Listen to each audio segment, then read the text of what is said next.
For that, I wanted just to talk about Greg for a minute. He is the VP of Utilities for VertiGIS North America, and he works with water, electric, gas, telco sectors. He's a licensed professional engineer from Virginia Tech, and he brings over 20 years experience in infrastructure technology, digital twins, asset performance modeling.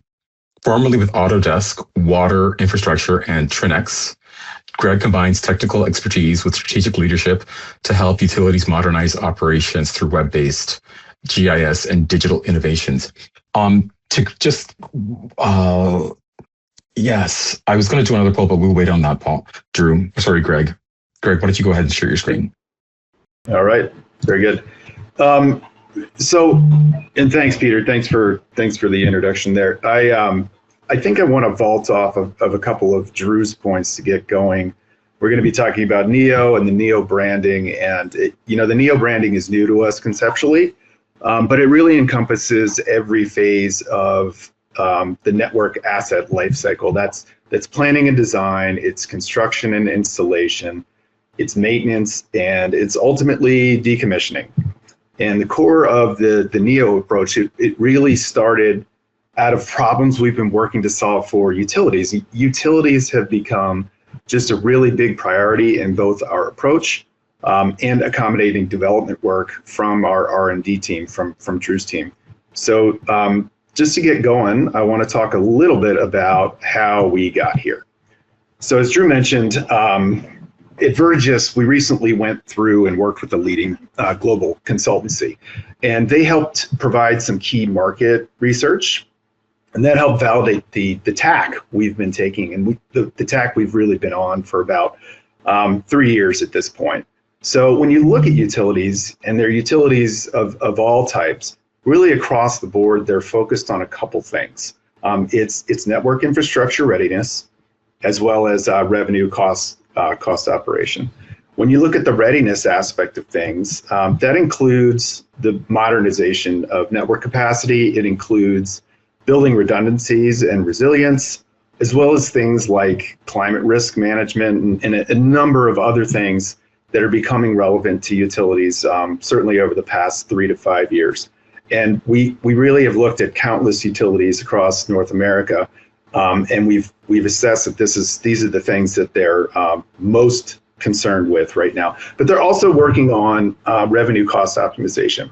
And that includes things like the deployment of real-time smart information, expansion of conservation and efficiency programs. We've also incidentally seen a huge growing trend on digital-first engagement through the systems that give users low-touch, self-service applications, and that's a place that we really specialize as VertiGIS. Those same priorities, they're really seen across the board in all the different types of utilities, as I was alluding to before: electric, water, gas, telco utilities. There's obviously some key differences between each of those utility types. Electric, for example, they see huge importance in every category that you see here, and notably, they're the best funded, right? Water sees less of a priority in things like mitigation of extreme weather events, but mostly they align with those same priorities that power orgs do. Telco is the one that's really the most different of the three, and that's mainly because while they still provide critical infrastructure, affordability and customer engagement aren't really as important to those organizations because there's not necessarily as much of a public contribution and funding to those organizations as you find with certainly with water, but also on the electric side of things as well. But across all utilities, in almost every case, the strategic priorities that you saw before, they're supported and grown out of GIS applications and Esri data sets. Things like capacity, utilization monitoring, simulations. We look at things like outage management, risk analytics, SCADA interfacing, lifecycle management, the list goes on. And as technology providers build to suit relevant GIS use cases, and that technology continues to evolve, it results in smarter and more efficient applications. And of course, we need to do that because of the presence of the data sets we're working with. We need to do that aligning with Esri's utility network, along the way. And that can provide an excellent foundation for where you're going as an organization. So with the full platform that we have, we're focused on really serving the entirety of what we call the network asset lifecycle, as you'll find in industry. And what we've been seeing is utilities are consistently missing opportunities to capture good, clean data sets in every phase of the asset lifecycle. The asset lifecycle is composed of planning and design, its construction on the operations side of things, and of course the repair and replace on the back end of it. And that goes again for all utility types. And we consistently see substantial room for improvement, maximizing staff input from all walks of life, not just the GIS staff themselves, but folks in management, folks in the field, all different walks of life inside these utilities that we're working with. And our solutions approach, it really means we can operationalize different facets of our web-based platform in every one of these phases. You see the phases at the top: planning, design, construction, operations, and then of course on the decommission side of things. And the result, as far as we are concerned, is really a fit for utility, fit for purpose deployment. We look at individual clients. What are your needs as a business? And we have a way to deploy systems to accommodate your needs based on what's important to you. And notably, if you need a design tool, our solutions can be deployed to suit, right? If you have a replacement situation, abandonment and decommissioning, if you need a tool for that, the same can be said there. A streamlined outage management toolkit, we have that too. And of course, much, much more than that. I won't need to go through the entire chart that we have here. GIS has really historically been known as a database, and it continues to be just that. And of course, you have out-of-the-box bells and whistles that go along with that tool set. As utilities have modernized, they've leveraged their investment in core data to really fuel specific use cases. That's led to a shift from simply a system of record to a system of engagement, a system of insight. And notably, most of the systems require specific integrations with other systems. So like you're talking about CAD, you're talking about ERP systems, permitting management, enterprise asset management, and more, to really see the value of the insights that can be generated once you integrate these things. So when broken down, Neo's really comprised of three things right now. It's VertiGIS Studio, which you're familiar with, VertiGIS FM, as well as VertiGIS Networks, where I see the most action personally in my team. Network serves the most common utility use cases we come across, and especially in those instances where utility network has been deployed, and really with a platform approach rooted in specific utility use cases. We've built our tool set to allow for clients to expand to other functionality, and we do that by appending to a deployment fairly easily. 1 year, a client may have certain needs, right? They may have systems in place that serve other needs. But the certain needs that organization are dealing with, those needs, they're always going to need to evolve. And the important thing for us as a business and as a platform is really giving those utilities the ability to accommodate as they grow as organizations, both technologically and on the staff side of things. So when you look at our whole platform, it comes with, critically, the flexible integration capabilities with the different types of tool sets I was alluding to a little bit before. We often see utilities deploying and having in place work order systems, asset management systems, those analytics tools, and outage and distribution management.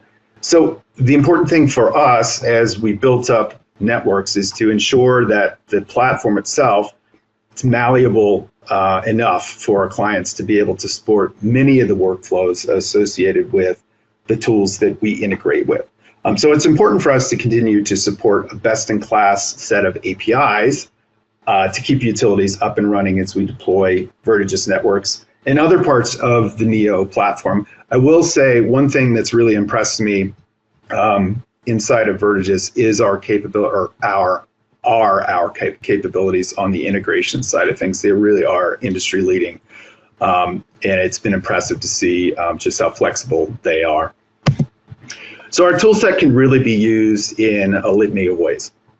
Real-time asset tracking and predictive analytics, getting organizations to move away from reactive to proactive workflows when you look at things like asset data and mapping. Also, on the network planning and expansion side of things, it's streamlining that network planning while your system grows. What is the best way to align expansion with things like your long-term master plan?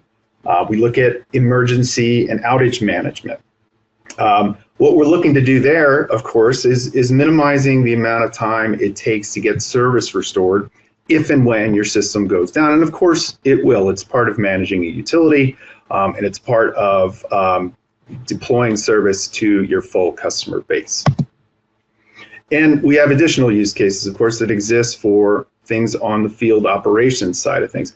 You know, it's giving field crews and deployed operations staff, folks that are out there working on the system, making it so that they can use the system to streamline how the workforce gets used in real time for regulatory compliance and reporting.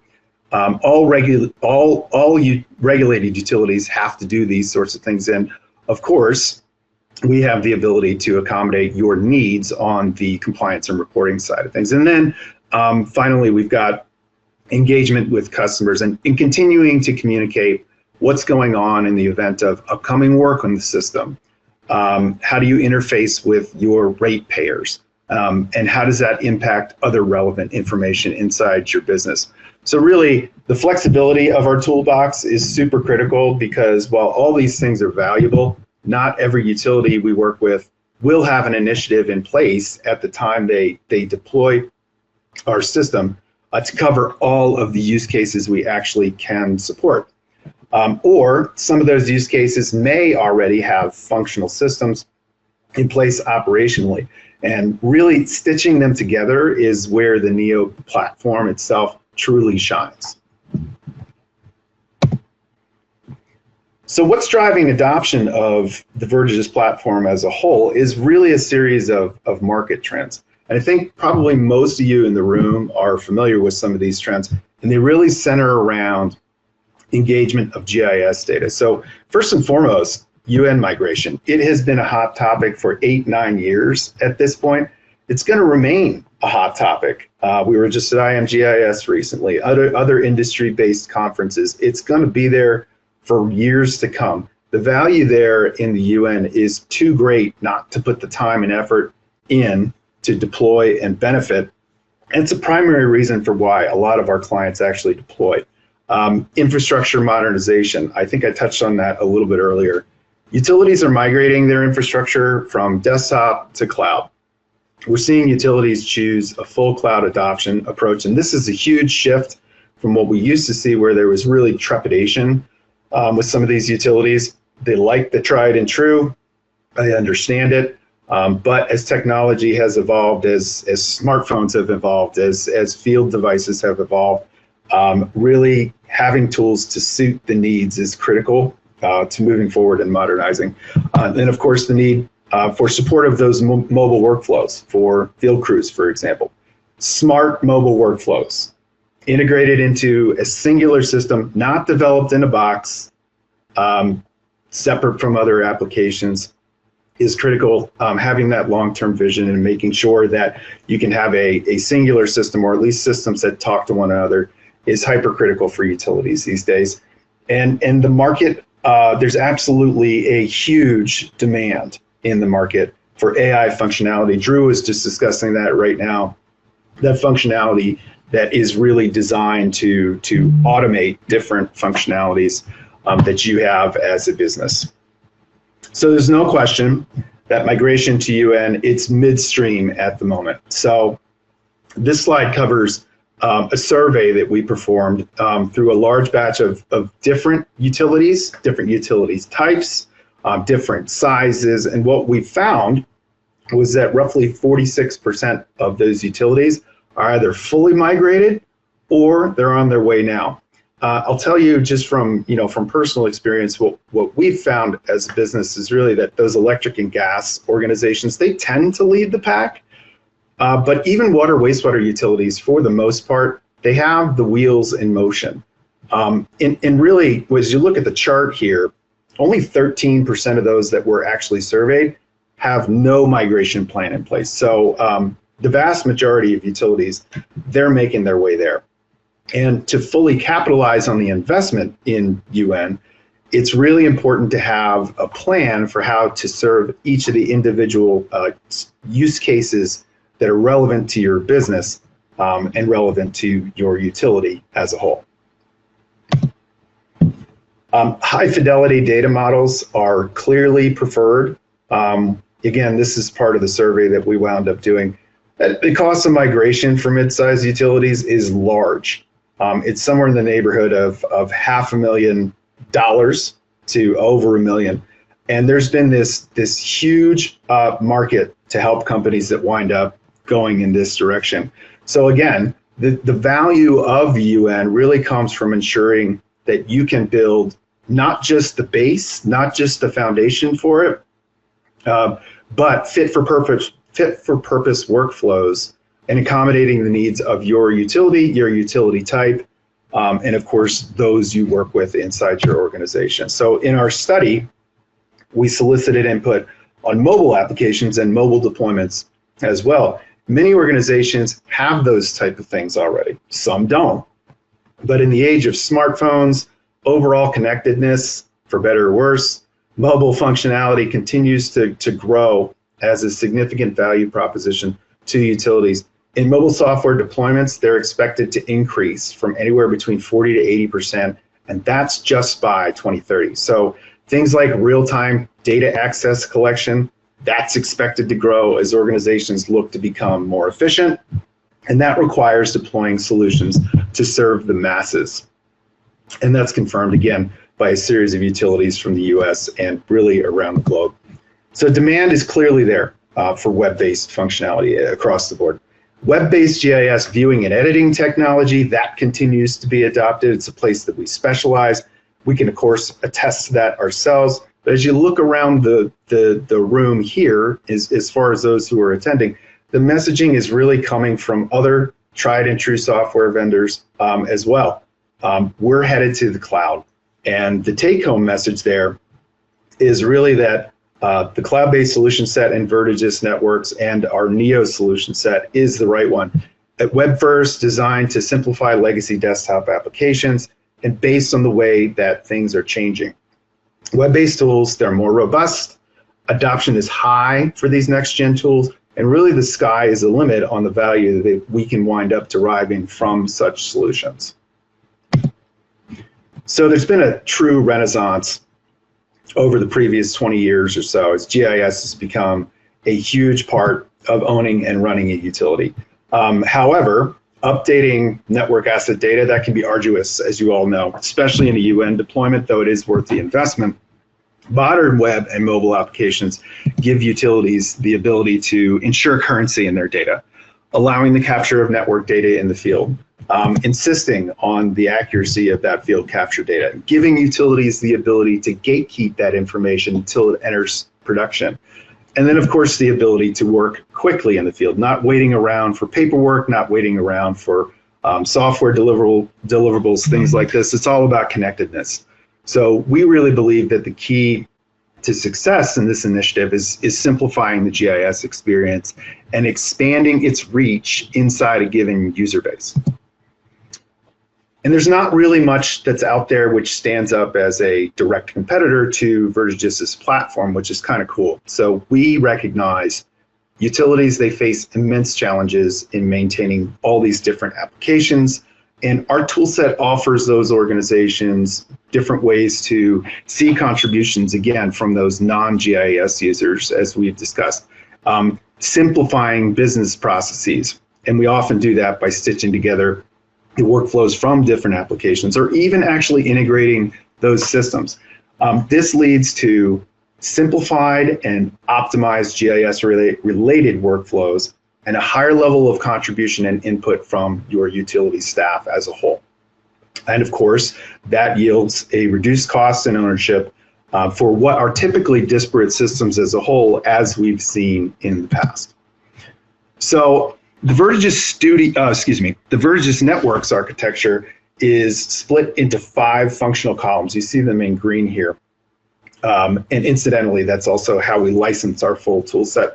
It's Explorer, Editor, Simulator, Locator, and the maintenance side of things.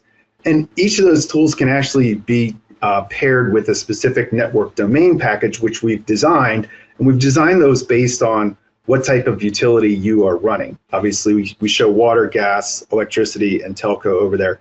It's smart enough out of the box to know the requirements of your type of utility and the critical needs of your systems from a data standpoint, so you can build on from there. And of course, the entire architecture is really built off of a foundation of ArcGIS and VertiGIS Studio, as you can see at the base of the graphic that we're showing here.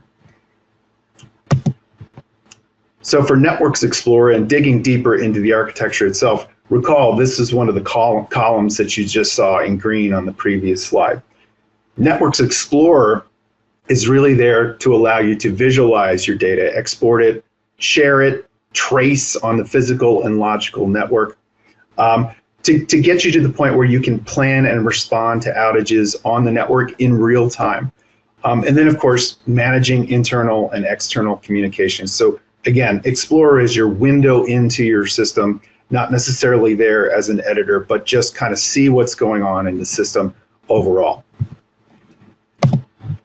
Networks Editor is there for you to be able to do some of the things of course, the editing side of things, as the name suggests.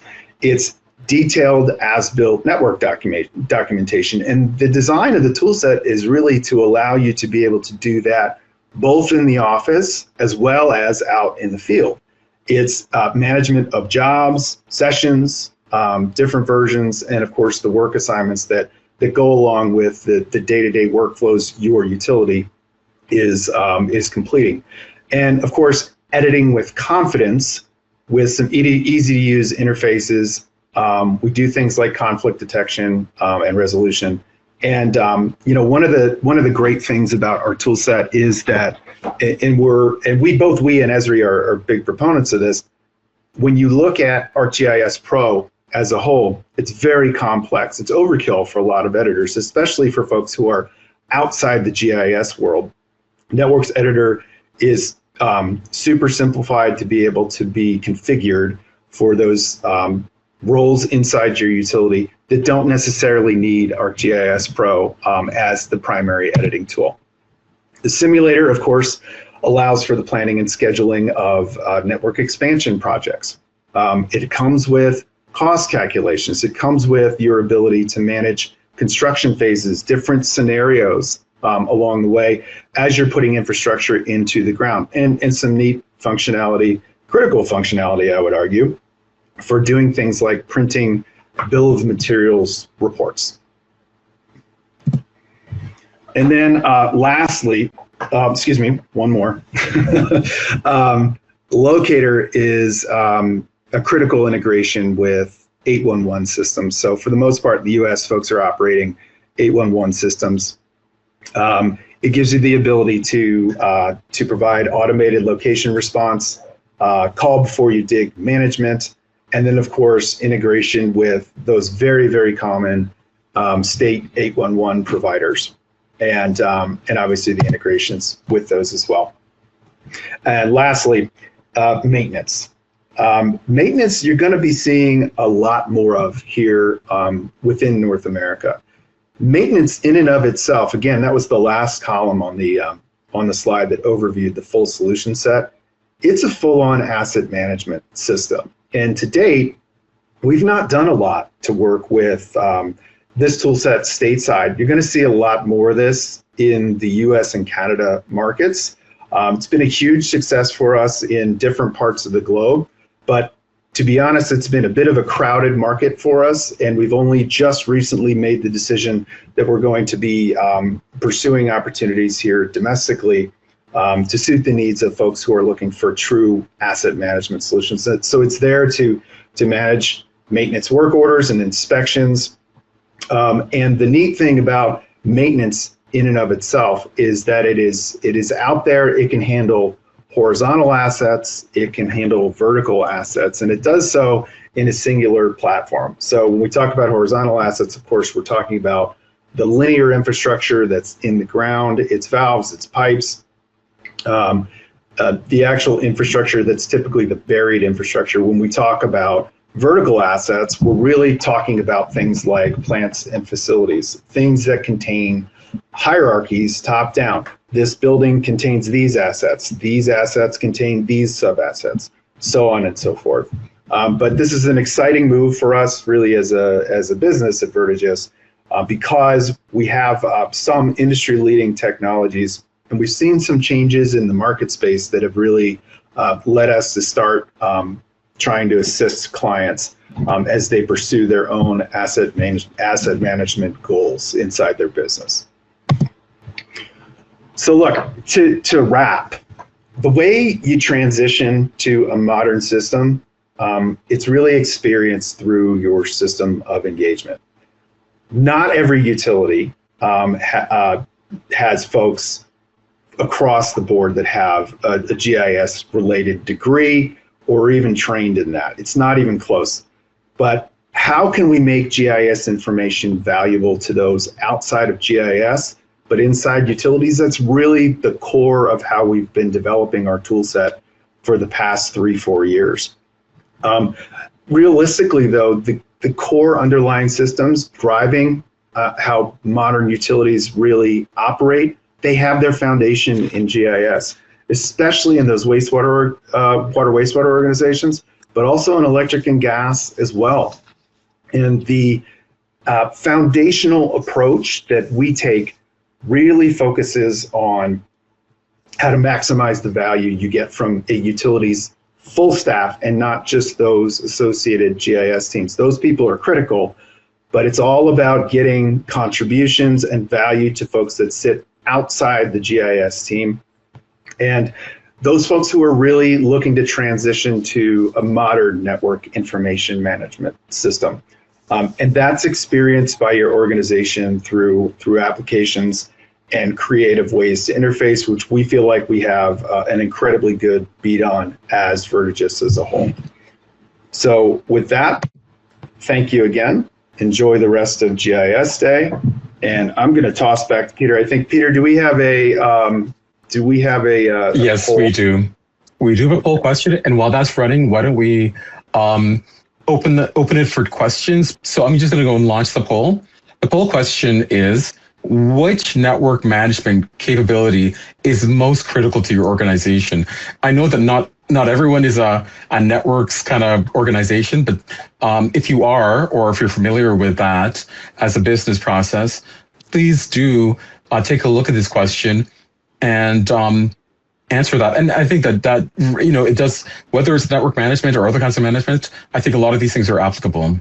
Greg, did you have any thoughts on the poll question? I'm watching it right now. Yeah, it's interesting to see some of the feedback, and I think when you look at what's going on right now, as far as the what folks are interested in here, the asset maintenance side of things just keeps growing. I have to say that's not terribly surprising to me. I've been in, as Peter was saying, I've been on the water wastewater side of things I did that for many, many years prior to joining VertiGIS.